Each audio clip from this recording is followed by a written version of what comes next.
Okay, so um after our I think it's been like a month since the first lesson because I think we did two last month. Um which also I wanted to see if there was any way that I could switch from one to two a month.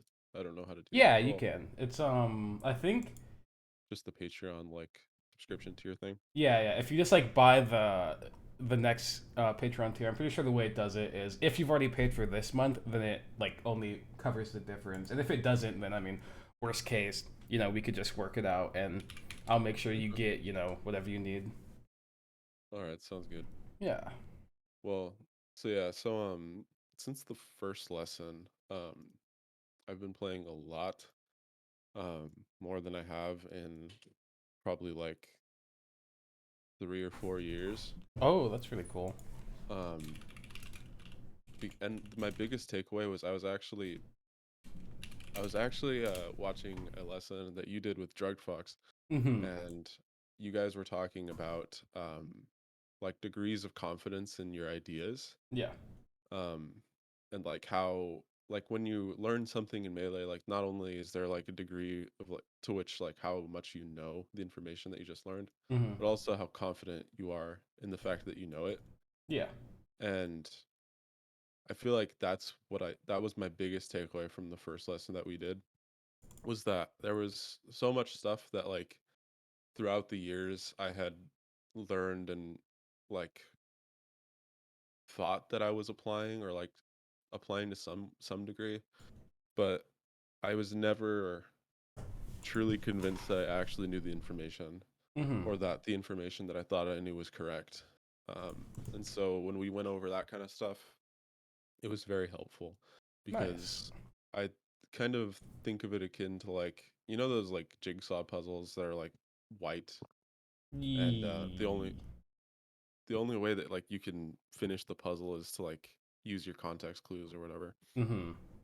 It's kind of like I was placing puzzle pieces down and then I was unconfident in the fact that I had just placed that piece and instead of using like my context clues and like trusting the process, Yeah. I would like look at the puzzle and say, okay, I'm going to move on to another part. So I never actually felt like I built on any of the concepts that I had learned. Mm-hmm. So since our first lesson, I've been trying to allow myself to trust my information and actually build on it. Nice. And that kind of brought me to uh, the idea of goals and confronting some fixations that I've had with the game for a long time. Um, my goal, which I think I've shifted on this throughout the years because I feel like it's a tall task, but like when I look into my heart of hearts, like my goal is to be the best player in the world. Nice. Like that is just what my goal. And I think the reason I know that is because like I don't know, there's been multiple times where like I'll watch a tournament or something and like Evo 2018 for example was one of the first times that I really felt this. When I Mm-hmm. watched Leffen win that event, like I'm a huge Leffen fan. Mm-hmm. He's probably my favorite player to watch. But I was not happy when he won that event. I was purely like, I wish that I was, in that spot instead. mm-hmm. And I don't know, maybe it's just jealousy or whatever, but like, that's how I feel when I watch players who like I don't have like a kind of mysticism attached to, Mm-hmm.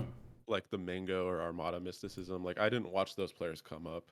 Like they're too old school for me to have like known what their improvement path looked like. But Mm-hmm. a player like IBDW, I've been watching since like 2016, or like so like pretty much since he started like even hitting streams.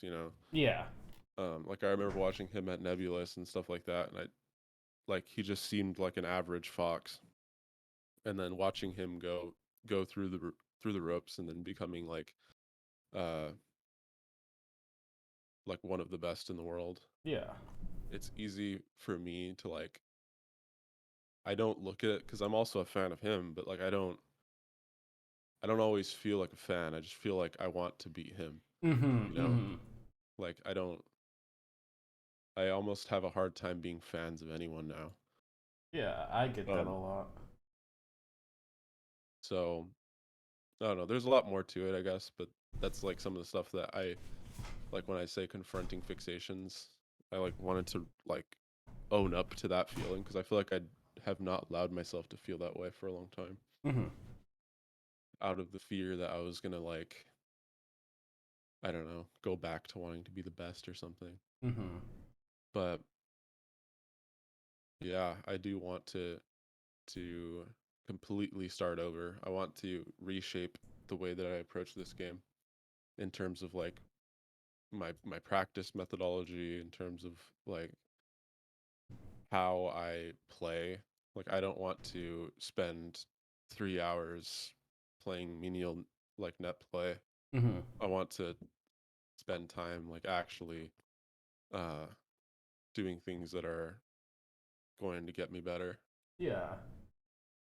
Oh, I think all of that is really cool. I like that you have like I'm a very big proponent of like having, super clear goals, and I mean wanting to be the best. I think that's an admirable goal. And I think you have like, being in the spot where it's like I see these people play the game and they succeed, and instead of being like, wow, they're the goats, that's so cool. It's like you want to be there. I relate to that a lot. I mean, even now, it's like I watched, X Top tournament happen, I relate a lot where it's like, man, it's cool that these people are winning or whatever, but like I want to do that, and Mhm. getting to the point where it's like you feel like instead of seeing the people around you that are at the top, and it's like I'm a fan of this person, it's like I want to be better than this person. I think you're definitely following a good path, and like having being clear about that is super good. And then the stuff you said about like reworking the way you engage with the game, I relate to that a lot. I mean, I went through that sometime in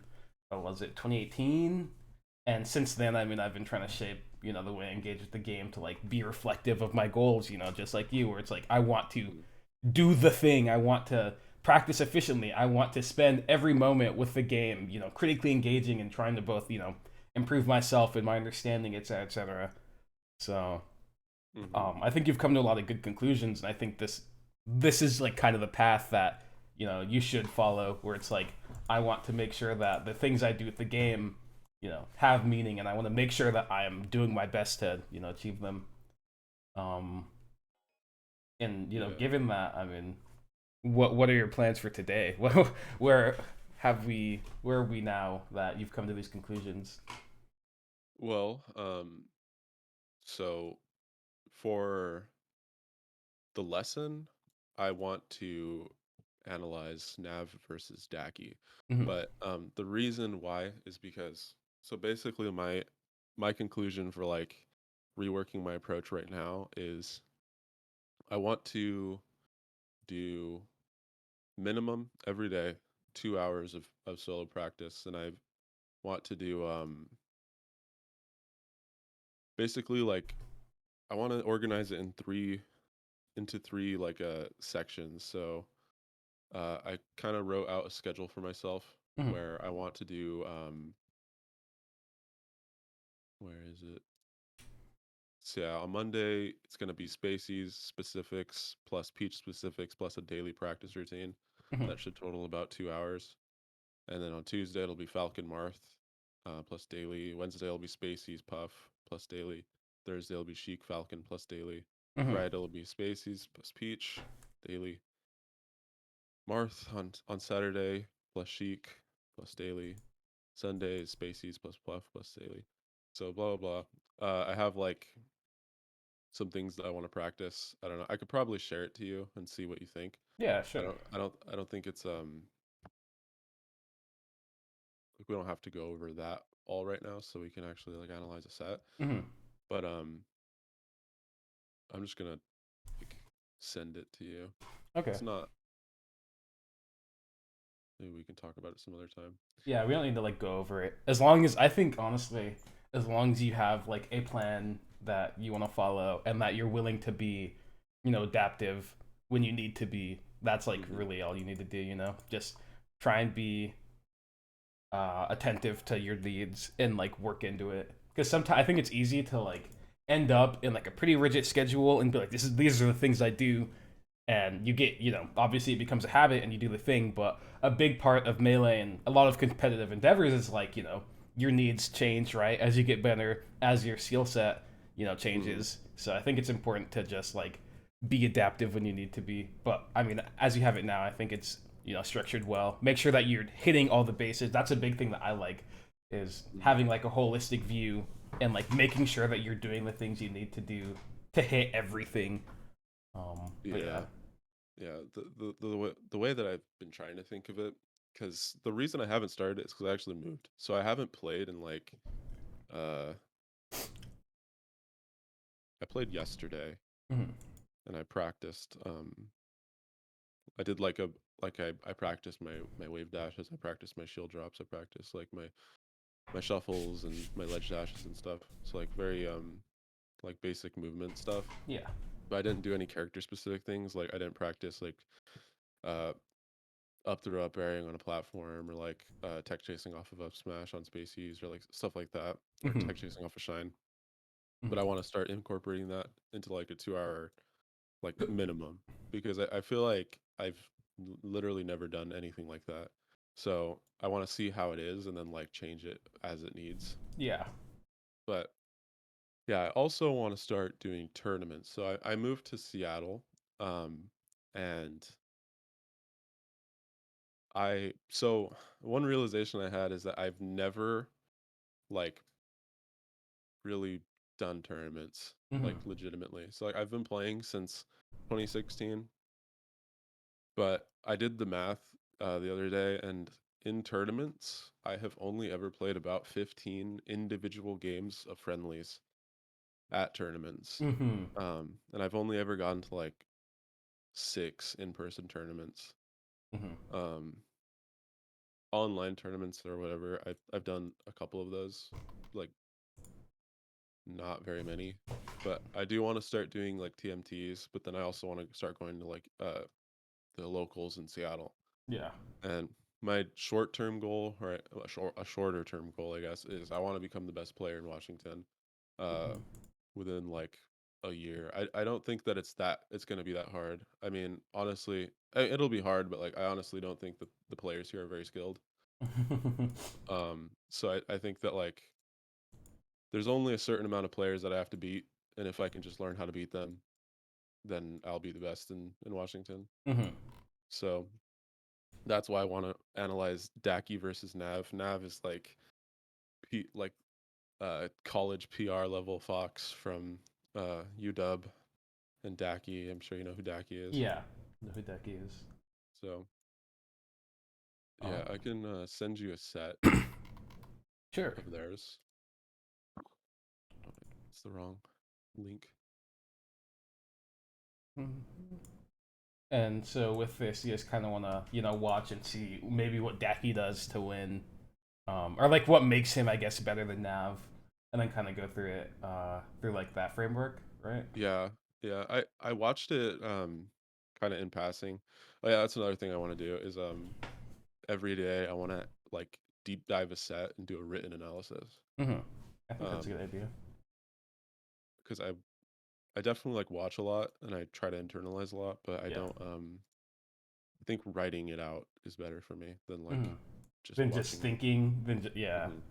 yeah. I know a lot of people like that. I think writing things out is good. Helps like obviously you write it as you see it and it reinforces it through that, and then obviously it's always a thing that you can come back to and like look at whenever you maybe feel like you're missing something. That's one thing I've realized a lot, not to go on like a tangent, but a lot of the times when I'm like during my melee career, I guess you could call it, I've been like, man, I'm having this one issue with Falco, and then randomly I'll like come across a thing that I've written out and it just like has my exact issue that I've talked about, and it's like, what the? How did I even know this? If you know, but I think writing things out is Hmm. a good habit. Yeah, yeah.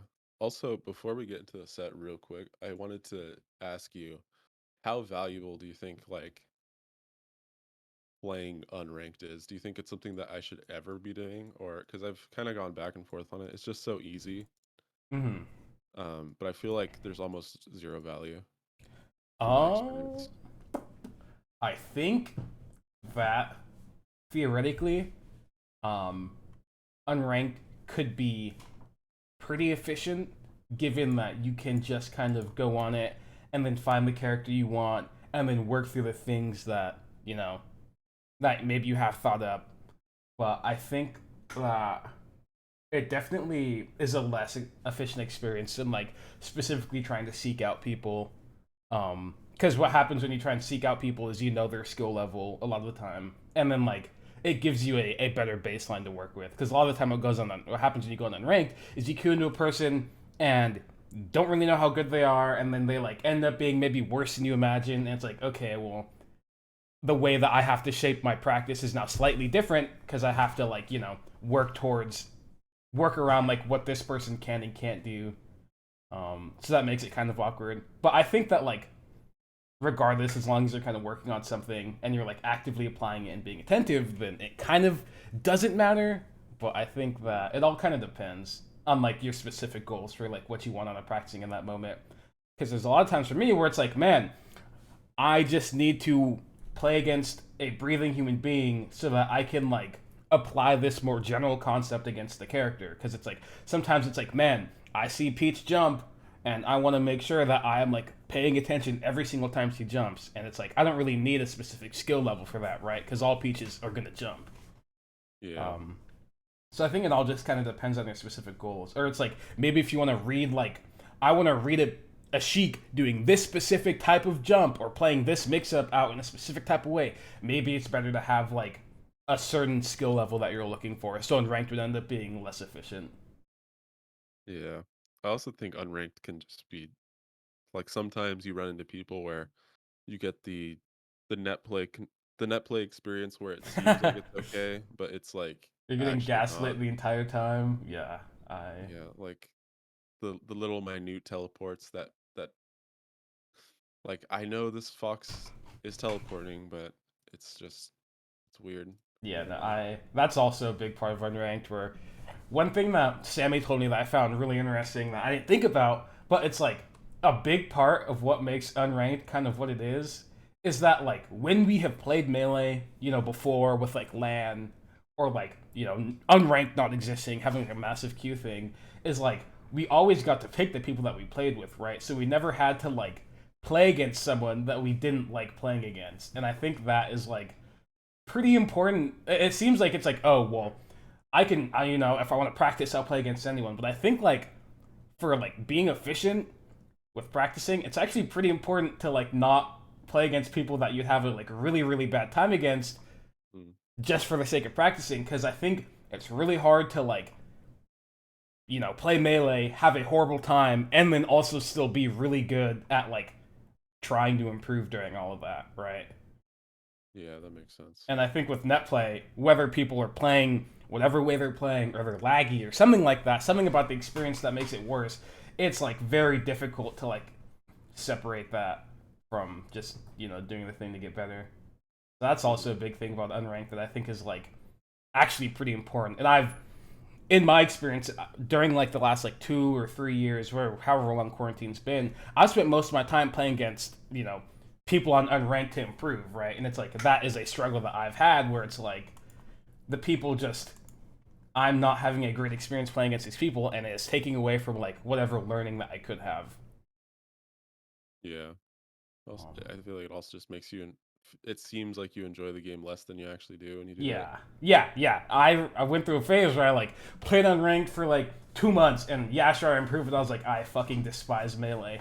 And then I play Mm. against people that I like playing against for like 2 months, and it's like, wow, melee is really cool. How'd I ever Yeah. dislike this game? Yeah, that makes sense. Yeah. So those are my thoughts on unranked. I think it's useful, but I think you need to be very specific about your doses of it. Hmm. Okay.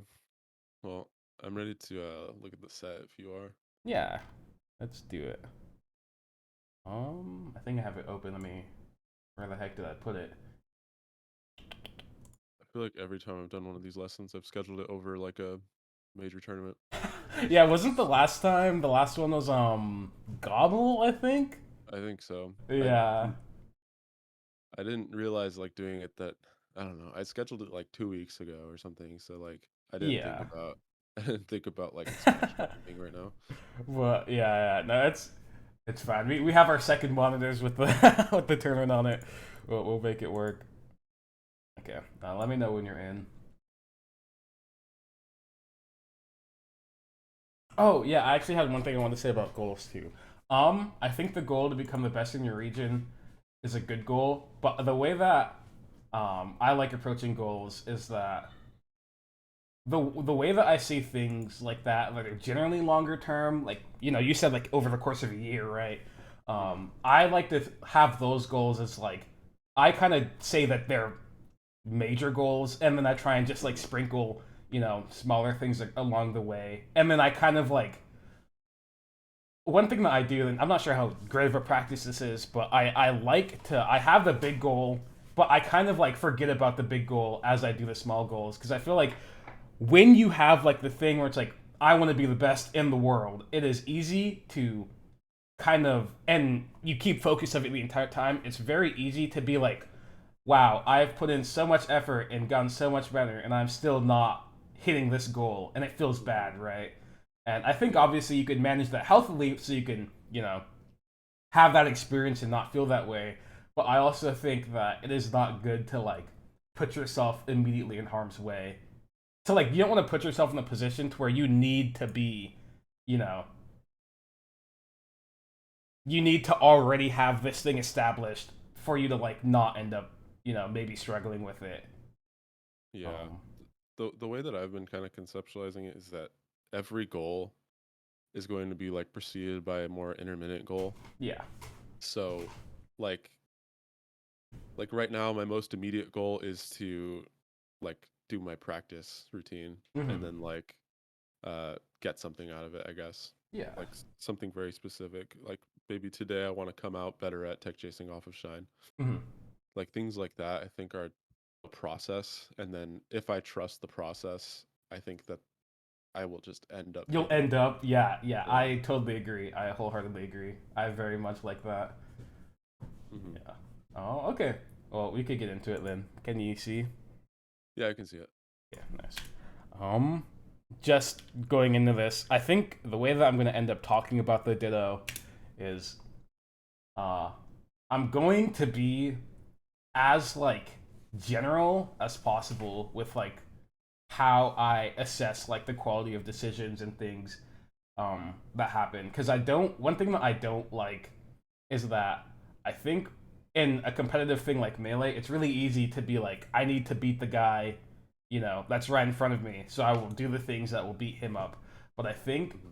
a lot of the time having just like having like a larger view, a more holistic view is generally going to be more like efficient because I'm sure that there are things that X player does that will just like be way less relevant on a larger scale and will end up like sure you'll beat that guy but maybe you'll play against X player who does something that is just as common but like 10 times more important to be good at, and so then you'll like struggle against that player. And I Hmm. think if we and it's all conditional because there's sometimes where the guy does a thing that he has like a habit and it's like super important to be good against that thing, so it's like it all kind of depends, but I just want to like preface it with that because I'm not a super big fan of specifically focusing on like player habits a lot Hmm. of the time because I feel like it might take away from overall learning. Yeah, I resonate with that. I agree. Like I don't think I've ever tried to like identify like a specific habit that's like super like characters or player specific, I mean. Yeah, yeah, yeah. And for what it's worth, I mean, it all depends. Because what if you're like, I have to play Zane in tournament next week? Then it's or next, not next week, this Friday, and then it's like, okay, we can. I will, obviously hone the things I have to say for the player that you have to play against. If there's like a tournament coming up that you want to perform well in, Hmm. but generally, I will not function that way just because I think it might be harmful long term. Okay. Well, let's get into it.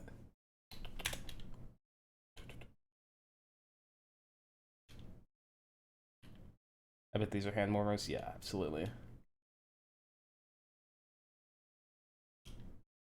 Diamond in the Puff is a funny name. I don't. I wonder if that's still a tournament around here. Wonder. I've been trying That's to like. I've been trying to figure out 2019. probably not. If I had, maybe it Yeah. became like a net play tournament. Yeah. Who knows? Okay, let's see. Battlefield start.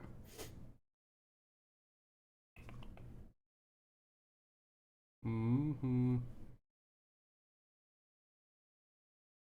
Wow, that was insane that he up tilted the second time. The first up tilt totally made sense, but he like double up tilted and didn't even realize he got hit, and it worked out. But that's wild. That was kind of weird. Yeah. Combo shine. Bad edge guard. Man, I feel like I have missed things. I'm not sure how to approach this. Okay, let's do this. I will ask questions if you understand, like if this is like a thing you know, and then we could talk about it. Okay. This is all fun. Just scramble stuff. You talked about wanting to get better at tech chasing off shine. Do you like understand the whole dichotomy where it's like what do you need to do to be able to react and like what you can and can't react to? So do you just mean like what is reactable and what's not versus like being ready for the thing that you need to react to? I think I mean like how do you need to how do you need to set up the tech chase to be able to actually react to everything, right? And like if you can react, what like how do you have to react to it, et cetera, right? So the way that I think about it is it's kind of weird because I feel like there are definitely some shines where it's like you are unsure of where the opponent is going to be sent. Yeah, And if you're like unsure, then I don't think that you can really react to everything. I But agree. if you get like a clean shine, then you do like the wave dash forward and instantly dash out of your Yep. wave dash forward. Yeah. And then that's like your reaction point where you like check to see if they um like if they roll or if like which way they roll or If they if tech in they place tech. or miss tech. Yeah. Yeah. hmm Yeah, I totally agree. So that's kind of how I think about it. I don't I don't really have a plan for like if I can't react though. I guess I just kind of You just fucking kinda go with freestyle it. it. Yeah. Um okay, well Also, alright, you go, some you go. I was gonna say also I feel like sometimes I don't react because I'm not ready to. Mhm. Like I'll get a shine, but I wasn't ready to react, and then I'll just like read the mistech, Yeah. and just like do like a down tilt or something. Yeah, yeah. I think that's totally fine. I don't think reading every time is theoretically the most valuable thing. I think doing some mixture of reacting and reading is like what you want, depending on stage positioning. There's like a whole bunch of values, but I think you'll get it intuitively as long as you know that it's good to read sometimes and it's good to react Mhm. sometimes. But we could talk about having a plan for when you want to react, but realize you won't get it in time. Mhm. So one thing that I like to do is I do the same thing you do, where I dash instantly out of the wave dash. But one thing I do when I see that they tech in place and I'm not like ready to grab it, because one thing that is very important about shine tech chasing is that assuming that every input you do, acting out of the shine, wave dashing, you have a 2 frame window to hit tech in place with JC Mhm. grab or JC up smash. So that is extremely tight, right? I don't Yeah. think it's reasonable to be frame perfect over or 2 frames late over the course of all of your actions, right? So that means you could be 1 frame late acting on a shine and then maybe dash for 1 frame longer when you JC grab, or maybe you could like 2 frames over the entire course of the action, which is pretty difficult. That means at least one of the things has to be frame perfect. Um, Mhm. so just to preface all this, and so one thing that I like to do when I am dashing forward and I see taking place and I'm not really prepared to like hit it, I just dash back and then play the scramble on their shine wake up. And you can dash back in time to where you will not get hit by like a wake up shine. Yeah, Um, that makes sense. and I think doing that is really good because you can stay mobile, which is the biggest part. I think one of the biggest parts of like dropping tech chase is like you don't want to like be in the worst position ever after you drop something. That's like we want to avoid that at all costs, right? Hmm. So being able to dash back is really important. And a lot of the time, what happens is people do like shine wave dash forward or shine full hop. And when you do this dash back, it sets you up at a pretty good spacing for you to like be able to hit those things. Yeah, Um, that makes sense. and another thing to know is that depending on what they do, it changes how like preemptive you have to be. Because like if you're reading them wave dash, or if they're wave dashing, you have to read that, right? Wave dash is too fast of an action for you to see it and hit it. But if they're like short hopping or full hopping, you can decide that maybe you're okay with them wave dashing towards you, but you know you want to be actionable to react to the other things like short hop or full hop, which I think is pretty important because sometimes you play against the Fox and they always do drill shine on wake up or shine drill on wake up, and it's like if you know that you can always dash dance grab it in that specific position, or you know Hmm. that they always do shine full hop, you can always get like a really advantageous position if you decide to react. Um, so that's kind of my idea of like tech in place, how to play it when you're late, or when you know that you won't get it, and then still like have as much available to you as possible. Hmm. Now for the tech rolls, I think tech roll in, you honestly should never miss it. So I can't say that I have much of a plan for tech in place, but honestly, just standing still is your best bet.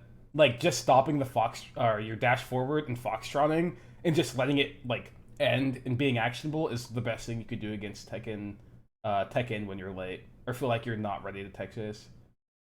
Okay. And for tech away, I generally tend to continue running forward and then just wave dash down at like the range where if they how'd I say this? I pretty much just wave dash down at the range where I'm like right in front of them and at the edge of like my unreactable threat range. So like maybe like a running shine's length away. So maybe like a roll is a good way to define it. That Hmm. is generally where I tend to like place myself when I know that I'm late. Now there's other things that you could do actually. Like I think wave dashing down is the safest, most passive thing, but there are other things you can do that can give you a lot of value. Like being late and knowing that you're late and changing your decision to up smashing is really good because sometimes people shine on wake up, they dash back on wake up, or they dash forward on wake up, and up smash would hit all of those actions, right? Yeah, I definitely do Just the up smash more often than I do the weight. yeah, But I think the up smash. I think in terms of the current meta we're in, I think the up smash is really good because a lot of people don't respect like people when they're like missing tech chases and stuff. mhm. So I think the up smash is really good. I think changing your decision to doing something like an aerial is also good because it gives you decent, um, like a decent position if they shield, and if they don't shield, you still like are able. You're hitting them right, and you can end up with a good position. Um, I generally use Nair more than Drill, but you could use Drill depending on what you want. Um, Okay. and I think full hopping. I don't full hop that often, but I think full hop is definitely a decision you could make. It just functions like a normal full hop where you're advantageous, where you could fall on top of them, and just by virtue of you pressing the jump button, they have to like think about what you could do a lot, Hmm. and so it's a pretty difficult position for them. Those are pretty much all my thoughts. Does all that make sense? And kind of like intuitively feel like it would play out those ways? Yeah, that all makes sense. I think the most important takeaway is the fact that the tech in place window is 2 frames, Yes, it is which very hard. Yeah. I didn't really think about that.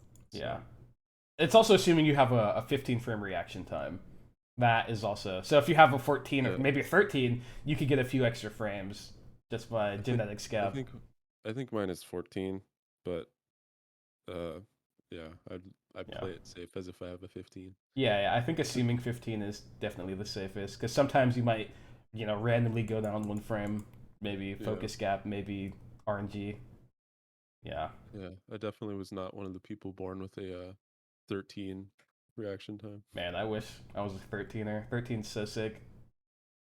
Yeah, no. My this is tangential, but my girlfriend, she's an FPS player and she has Hmm. a insane reaction time. Man, It's like a it's definitely a 13 it's with always the FPS players with really like mhm, Cody played FPSs and he has like a fucking, I think he has like a 12 and a half frame reaction. mhm. It's like what the I want that. Yeah. Yeah. Okay. Let's get back into it. Um, this is a good awareness of the scramble that he was in. He knew that the fox didn't really have time to like hit him directly with jump after the spot dodge, so he was willing to like put out an aerial. I think holding shield in spots like these is also really good because fox shine on the shield is a super potent option, and getting like a shine and like a guaranteed tech, assuming that the hard press L cancel is pretty big. You wave shine on a shield, you just grab, and then they like end up in your best combo starter. Mhm. That's like a general thing too. I think shielding against Fox is really, really, really good, and I'm sure you felt this playing against the Peach, where they get to 100% and they just start shielding, and you're like, wow, game is way harder now because they are just shielding, right? Yeah. So I think shielding against Fox is super good, and especially having something like Shine on his shield, it makes any spot where a Fox hits your shield and he's you know, slightly not executing well, he will just get Shine on the shield, and it's free knockdown combo for you. So that's definitely a very good thing to know in the Ditto. Because some spots it's like you end up in slightly disadvantageous, and it's just like you just shield, and the spot goes from being slightly disadvantageous to like honestly, it doesn't really matter all that much. Um, does that make sense? Yeah. That makes sense.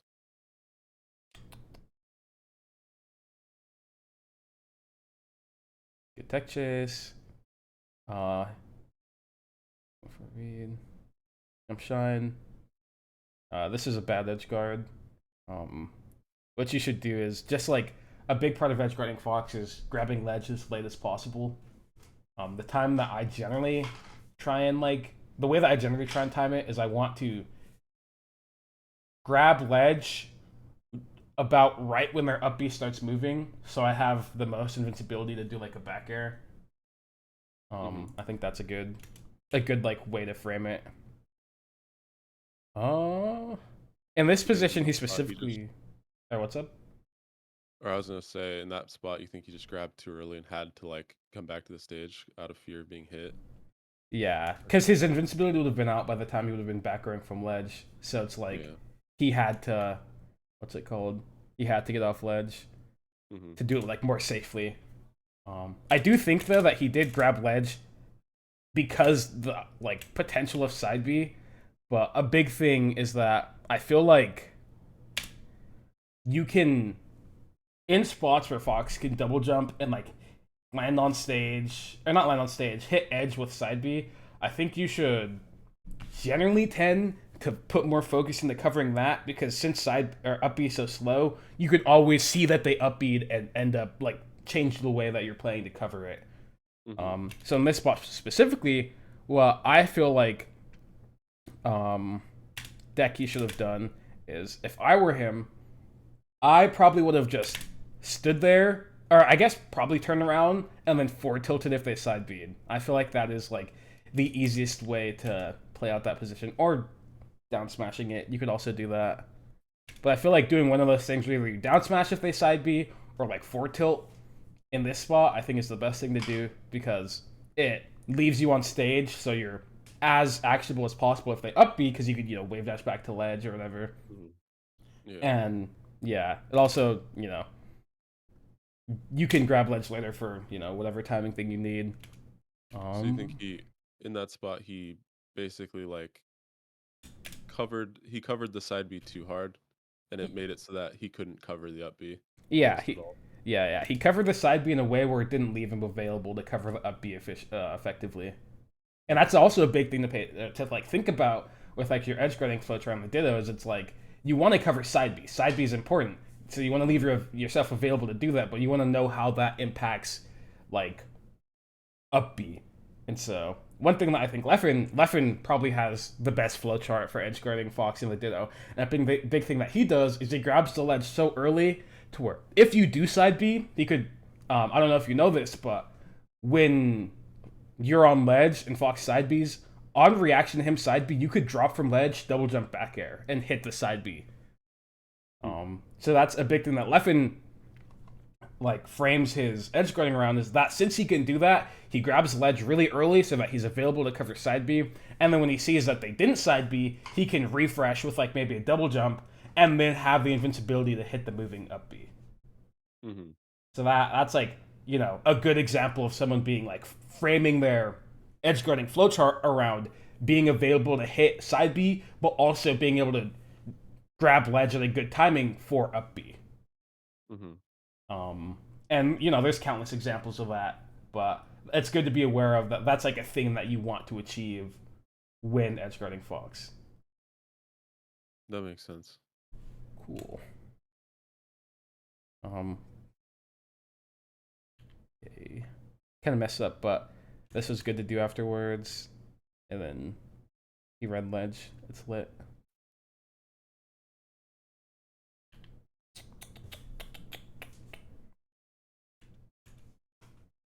Yep, shield. Again, he's using shield in all these spots where it's kind of like I could get hit, not advantageous, but you know, unless Fox hard reads you and like grabs, you're not going to be in the worst position. Again, here he dashes forward. He realizes Fox is like in his threat range, and he shields. And then guess what? Fox does a shine double jump, and he could have gotten a really really big punish on him if he like decided to do like full hop upper. You know, right? That's something that you could do a lot of the time. Is when you realize that a Fox is like doing like jump shine anything your shield, they have to jump out, right? So Yeah. you can just like read that they're going to jump out because they have to jump out. What are they going to do, right? If they'd have to be a genius to like hold their shine. Well, it definitely could be a part of the meta maybe in the future where you hold your shine there and then they go above you or something, but that's not how it is now, right? So Uh-huh. they'll always double jump out and then you could just read it for free and get your hit. So that's also a good thing to be aware of. I messed up.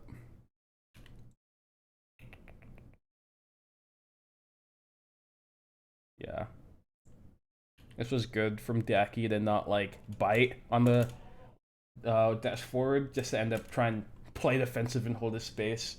It lets him actually like be actionable for when the Fox doesn't like try to be aggressive. Uh, What do you think about that drill that Nav did? I don't think it was that good because I think if you wanted to do a drill that would like bait the Fox to move forward, you do it slightly further back so you're safer. And Hmm. then I think if you wanted to hit him with the drill directly, you would go way further forward. Yeah. Do you think the utility of drill is mostly like to stop? So, I mean, the way that I think about drill is I almost never think of it as something that I want to like if I want to be really like proactive and like go try to hit my opponent, it's almost never on my brain, Yeah, like the drill. I don't know if that's like correct, but I usually think of its utility as like stopping my opponent from running at me with like a running shine or something. yeah, that's pretty much drill's usage. It's just like to cover your space. I feel like if you're going to be aggressive, there are way better tools to do it. Running Shine, good example. Nair is great against Fox. Fox is pretty bad at dealing with Nair, contrary to popular belief, right? Shield shits Mm. on Nair. CC obviously good against Nair. Um, and what's it called? Fox doesn't have like the range to interact well with Nair. It's not like he has a a Marth Fair or a Sheik Fair Uh-huh. that jumps over it, right? He has the same range as himself, and he doesn't have anything to like stop Nair a lot of the time. So as long as he's at a CC percent, I mean, he gets bodied. Drill also beats Nair. Random little piece of information. Uh, Um, I've heard that.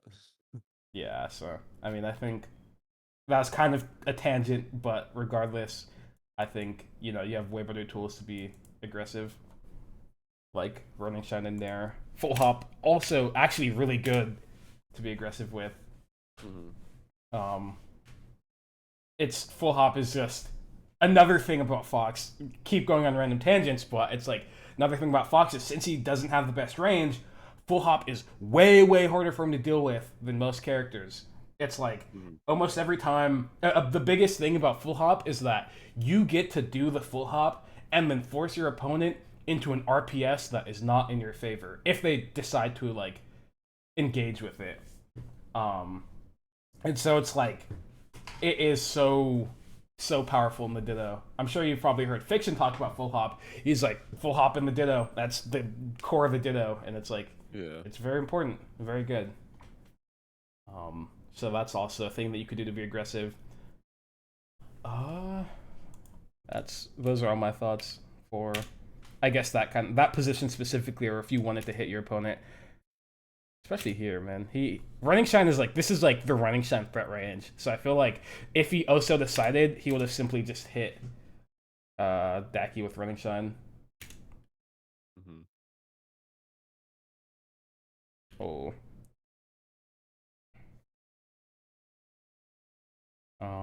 This is actually the good timing to grab ledge. Even though he messed up, this is like the timing that you want to grab it. Mm-hmm. But what you're supposed to do in this position is that you do drop shine to cover any like shallower up Bs that could maybe pass you by ledge here or whatever, and then you double jump out, which he does. He does do the shine, which is the correct thing, but you don't do bear. What you're supposed to do is, since the shine already covers all of these angles, you just double jump and then fast fall to edge to read like once you realize that they do the high up B. Does that make sense? Yeah, that makes sense. Yeah. You could also, another thing is if there are like middle ground positions where sometimes your shine can't cover all the angles, and so what you do is you shine and then you double jump and you don't bear, but then you realize that they did like one of the like gray area angles, and then you do like a late bear and it should hit the up B. Does that make sense? And this is all like on reaction to things. Mm-hmm. You Yeah, can, that all makes sense. yeah. Since Fox up B is like moving past you, you actually have enough time to like react and make a decision based off of it.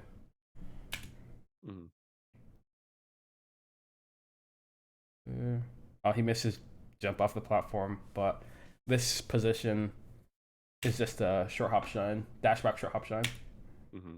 Yeah, falling up air, nice.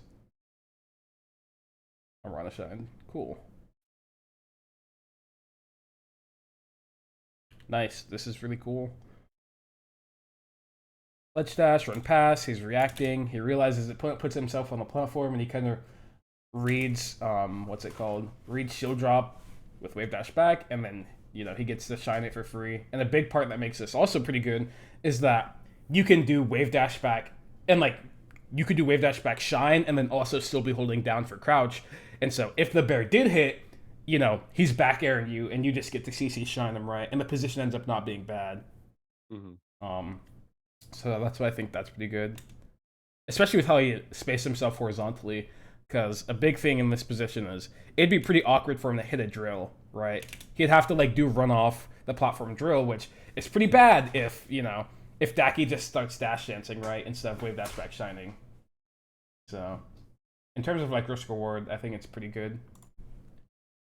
Kind of random thought, but it's pretty valuable is like with risk reward stuff, I feel like a good way to judge risk reward is if your option, and this is obvious, but it's good to hear someone say it, where it's like if your option has good value against the common options or the reasonable options in terms of like threats, but does poorly against the less reasonable options in terms of threat, where it's like the more typical decision beats their way to beat your thing, then I feel like that's like a good judge for how the risk reward is, right?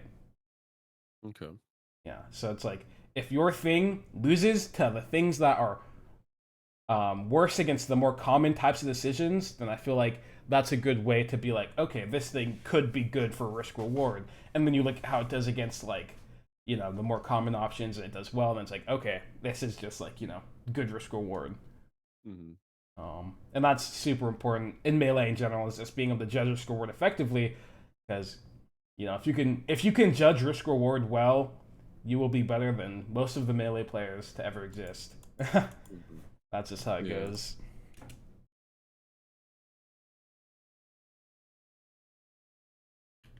Uh,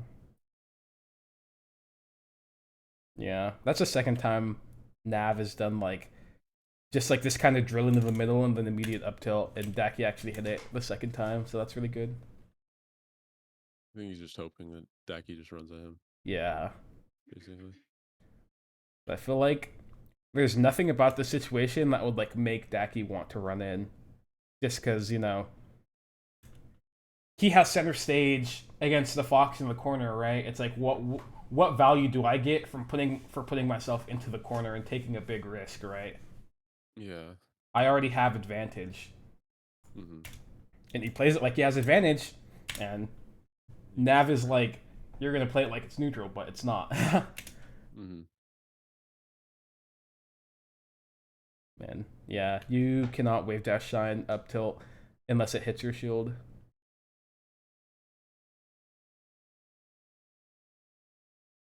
Nice. This was good dash dance by Nav.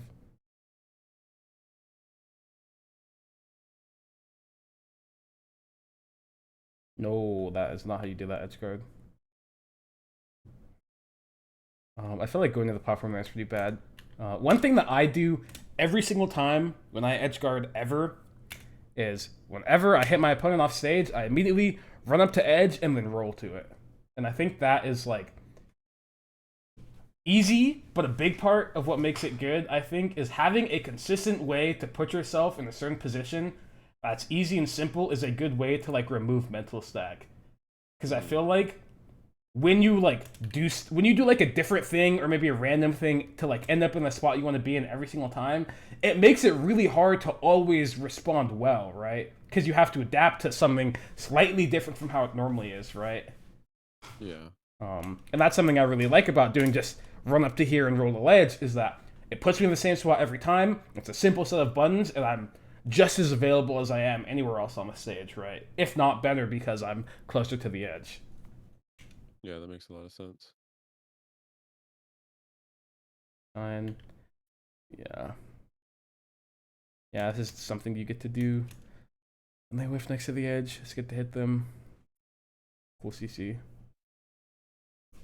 Yeah, this is what I was talking about before with the The full It's hop. yeah, where you can use full hop when you're like you realize you're late for a tech chase, and then they kind of have to deal with it. I don't like that he did early nair because it just means you can't react. But like the idea of the full hop, I think is really good. Hmm. Do you think he meant to do the full hop? Um, Or I don't know. It's hard to tell. I the only thing that think makes me think that is the early nair. yeah. Hmm. I don't know. It feels like he meant to full hop because he was drifting back like immediately. Like he was like drifting back the entire time. So, Yeah. I'm not sure. But some people do have the habit of like JC grabbing and holding away just in case they get shined or something. That's something I do a lot, so maybe it was that. I'm not sure. Well, he seemed ready for it to hit. Or he did not seem ready for it to hit, I mean, which is what makes it like kind of questionable. Hmm. Not sure.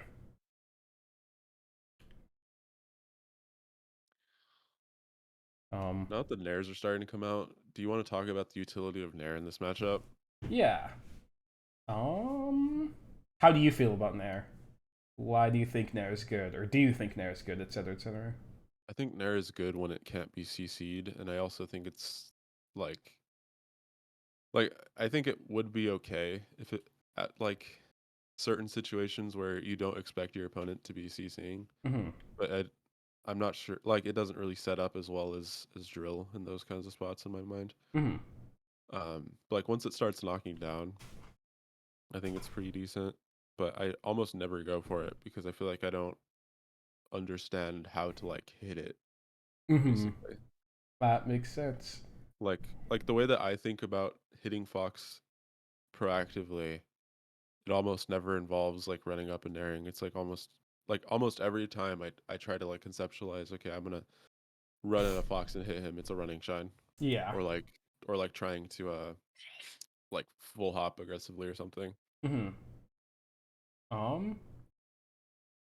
So I think I agree that Nair is really good once Nair starts being good once the CC percent, is once you're past the CC percent.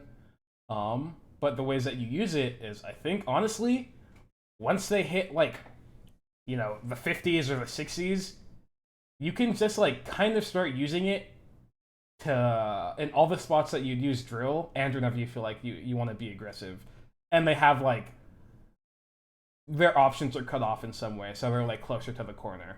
Hmm. That's like a big thing. So it's like, you start using Nair to stop them from running in.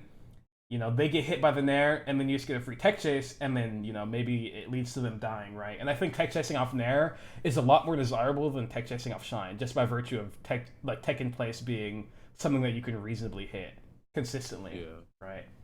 Yeah. Um, Another thing that makes me think it's really good is the fact that um it's like good on shield. yeah, Nair could So, totally be good on shield. You do like a decently timed Nair, and then they cannot stand the shield it, and they have to just eat pressure, right? hmm. I agree. And I mean, I talked about it earlier. What makes Nair good against Fox? And it's like, all the things apply, but even more now that he has less defense towards against it, right? Hmm. He doesn't, especially like when if you're gonna use Nair aggressively, when he's like closer to the corner to like box him out, it's like he doesn't have CC, he doesn't have dash dance to get out of the way. At that point, the only things he has to avoid it are moving vertically, which could still get hit by Nair if you time your thing effectively, or by shielding, which you could do a Nair that's specifically good against shields and will also hit some dash in timings and him standing there, right? And so it's like, Nair is just so good.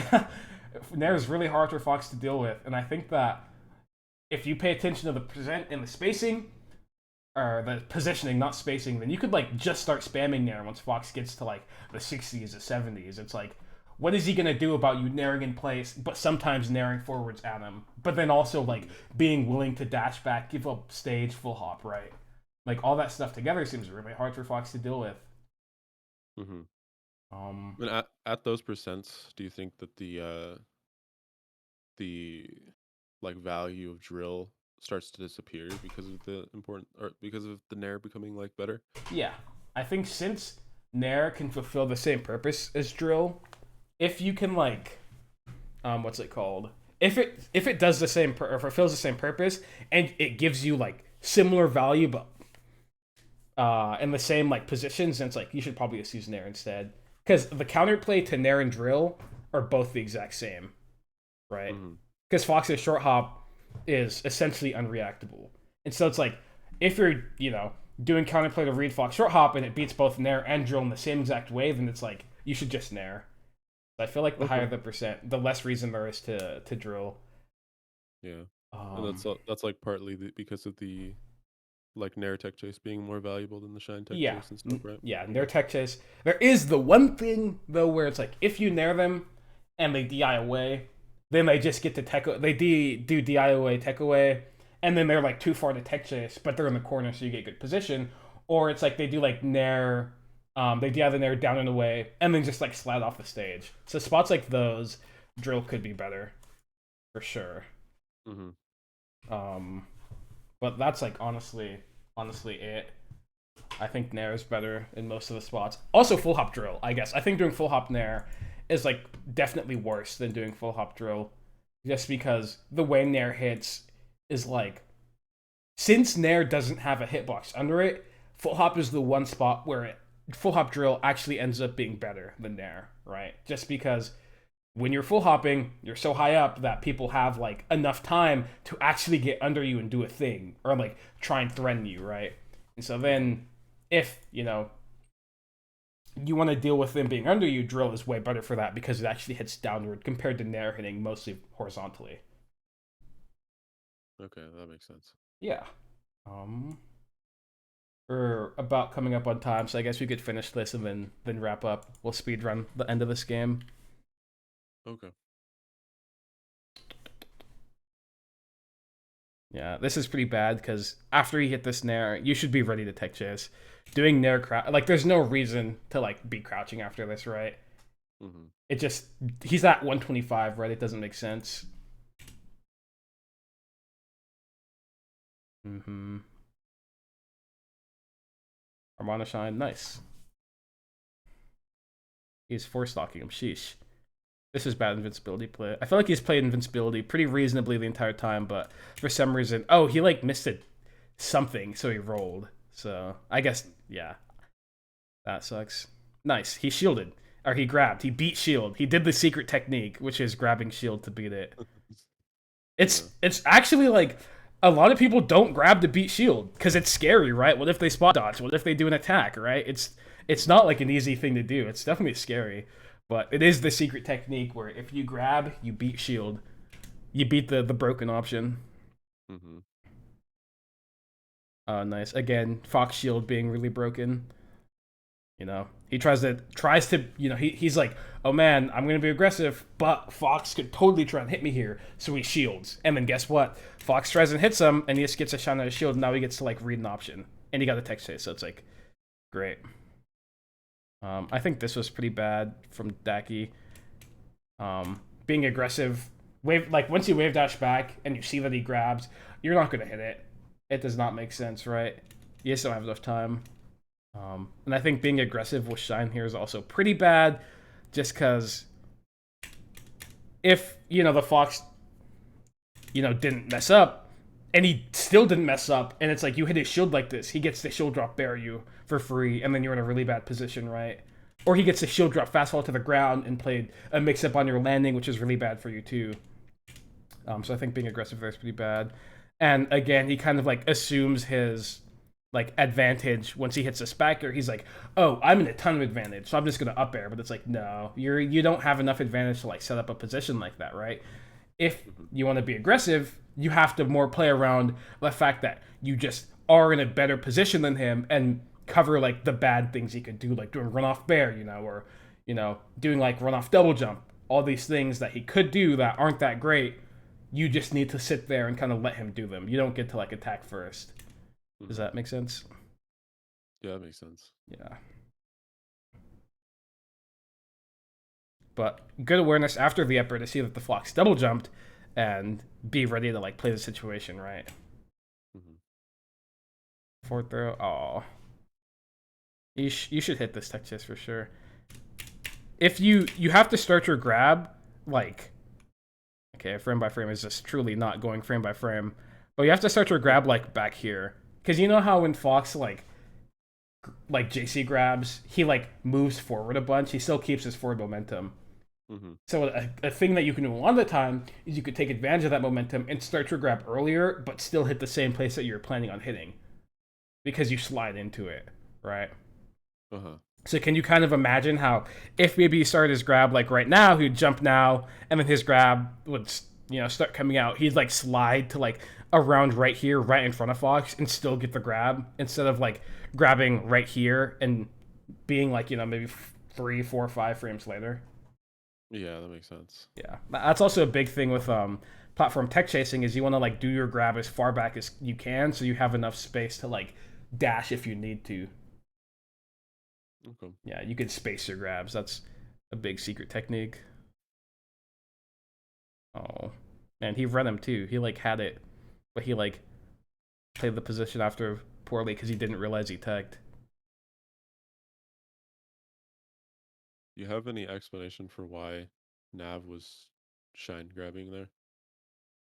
Let's see. Nope, I don't think the shine grab was good.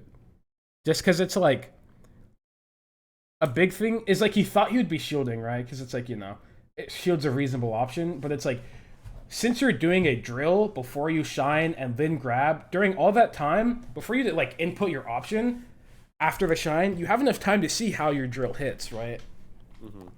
So that's like a pretty big part of reacting to Fox like doing stuff out of his short hop is it's like given the timing when the thing hits, you have enough time to react from when it hits to like when you have to do your action on the shine, right?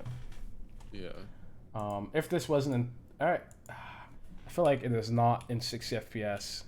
It's like I think it's just a really bad recording. Mm-hmm. But if it's like, if it were in 60, we could like go through and see how many frames he actually has from the moment the drill hits to like when he has to like input stuff out of the shine, right? And it ended up being more than it probably ended up being around like maybe like 18 frames or something. And it's like that's enough to tell that you have to do like shine aerial or something instead of like shine, or like maybe wave shine or something instead of like shine grab.